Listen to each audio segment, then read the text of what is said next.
And joining us now with more on the dangers of the extreme heat and how to protect yourself, MSNBC medical contributor, pulmonologist, and global health policy expert, Dr. Vin Gupta. Doctor, it's good to have you here. Thank you so much. This is perhaps life-saving information we're going to give people here. We know heat can kill more than any other extreme weather. It happens every year. Why is that? What happens to the body? You know what happens? First of all, thank you for, as always, highlighting public health issues. What we've seen with heat is that it actually just causes one's cardiovascular system, unfortunately, to collapse. When we start getting from heat stress to heat exhaustion, what's happening? Heart rate's increasing, blood pressure's decreasing, and people can pass out. And that's the sentinel symptom here, going from dizziness to confusion to just not responding. That's what we worry about here. And how do we detect that early enough to avoid it? How do we avoid it in the first place? So we have to focus on hydration, humidity, and heart rate. So hydration, what's optimal hydration look like? It's not necessarily just water. And there's other ways to hydrate yourself. We can talk about it. Yeah, you say skim milk.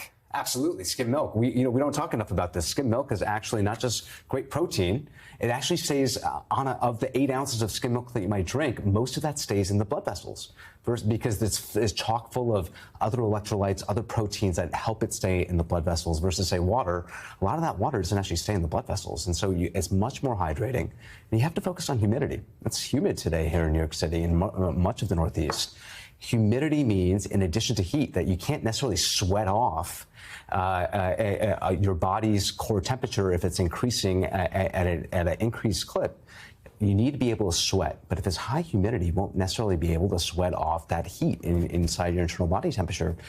And that's a problem here. So look at humidity. If you're going to go out, do an exercise. If you're going to go out, we're talking about this for the Paris Olympics. We need to know what are the parameters by which people should not be doing soccer practice or practicing the Olympic game or participating in the Olympic Games. We have to give that anticipatory guidance. Let's talk about the guidance for today, because obviously it's a holiday. There might be people out celebrating. It's getting to be summertime. Kids are heading off to camp.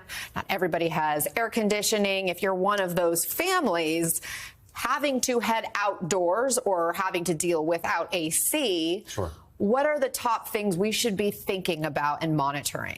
So so before we only talk about temperature, make sure you're looking at humidity. Google it before you go out. 65% humidity or higher. Try to avoid anything that you can avoid, such as a workout if you're going to do that. But some people have to work outside. So what do? Every 30 minutes, it's mandated actually by workplace law, by workplace safety laws. They need to be able to take a break, have shade, wearing some sort of head covering, having an electrolyte replete drink next to them so they can stay hydrated. That's critical. I recommend to my patients who may have underlying diseases, make sure you have your refills for your inhalers. We actually talked in the lead up here about the fact that it's not just heat; it's poor air quality in lots of the West Coast, for example, and parts of the Midwest. That's a synergistic set of risks, because you have heat that's stressing the heart, you have poor air quality stressing the lungs.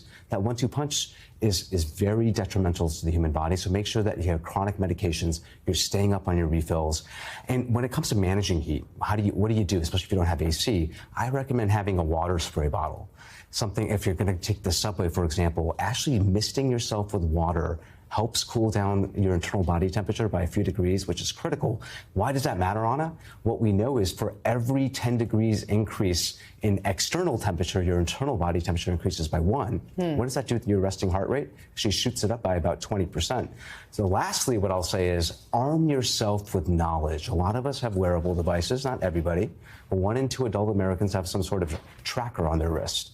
What we see, people don't look enough at their resting heart rate.